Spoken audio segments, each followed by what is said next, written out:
नमस्कार माझे मित्रमैत्रिणींनो, तुमचं स्वागत आहे नर्सिंग ऑफिसर आरती या यूट्यूब चॅनलवरती. तर आज आपण बघणार आहोत RRBचं नोटिफिकेशन पडलेलं आहे त्यांचं सिलेबसचं. तर सिलेबस आणि एक्झाम पॅटर्न काय आहे आपण हे डिटेलमध्ये आज बघणार आहोत. तर RRBमध्ये नर्सिंग सुपरिटेंडंट आणि नर्सिंग स्टाफ रिक्वायरमेंट आलेली होती. त्याच्यामध्ये आपण बघणार आहोत सिलेबस पॅटर्न काय आहे नर्सिंगचं जनरल. तर आज चेकअप बघणार आहोत आपण. RRBची एक्झाम ही नाही का एक्झाम CBT पॅटर्ननुसार आहे. म्हणजे computer based knowledge, computer based test आहे. त्याच्यामध्ये सब्जेक्ट, क्वेश्चन नंबर, मार्क आणि ड्युरेशन आहे. आपण एका ड्युरेशन हे 90 मिनिटाचं असतं. त्याच्यामध्ये प्रोफेशनल ॲबिलिटीज म्हणजे नर्सिंगचे जे क्वेश्चन्स येणार आहेत ते 70 क्वेश्चन असतात 70 मार्कासाठी, म्हणजे प्रत्येकी क्वेश्चन 1 मार्क असणार आहे. त्याच्यानंतर जनरल अवेअरनेसला हे 10 मार्काचा प्रश्न आहे, 10 मार्क आहेत त्याला.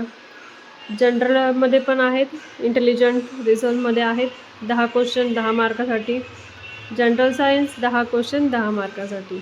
असं टोटल 90 मिनिटाची एक्झाम असते आणि टोटल मार्क्स असतात 100 क्वेश्चन आणि 100 मार्क्स. जर तुमचं नाही का निगेटिव्ह मार्किंग असेल, म्हणजे एका प्रश्नाचे 3 उत्तरं चुकीचे असेल तर 1/3 मार्किंग असते.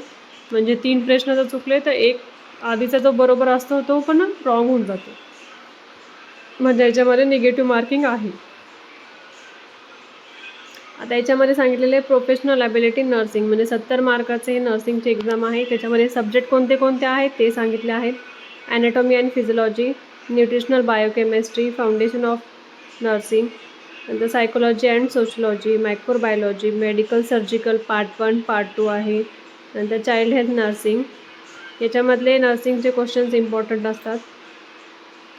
नंतर आहे midwifery obstetric nursing, mental health nursing, community health nursing, nursing research and statistic, नंतर management of nursing service and education. एवढे सगळे हे नर्सिंगचे क्वेश्चन्स आहेत.